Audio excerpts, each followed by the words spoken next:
আজ তোমাদের সাথে শেয়ার করব ভোগের বিরিয়ানি। প্রথমে বড় বড় সাইজের আলু ভেজে তুলে রাখবো।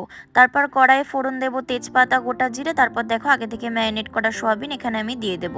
তারপর একটা পাত্রে টক দই ফাটিয়ে তাতে নারকেল, হলুদ গুঁড়ো, ধনের গুঁড়ো, জিরের গুঁড়ো, কাশ্মীরি লঙ্কার গুঁড়ো দিয়ে মশলাটা ঢেলে দেবো সয়াবিনে। তারপর দেখো তার মধ্যে গোলাপ জল, কেওড়ার জল, ভিনিগার সব কিছু দিয়ে নেড়েচেড়ে জল দিয়ে ঢাকনা দিয়ে রেখে দেবো। এরপর দেখো একটা পাত্রে একটু দুধের মধ্যে কেওড়ার জল, গোলাপ জল আর ফুড কালার গুলে রাখবো। এরপর দেখো একদম তলায় একটুখানি তেল দিয়ে দিলাম যাতে না লেগে যায়।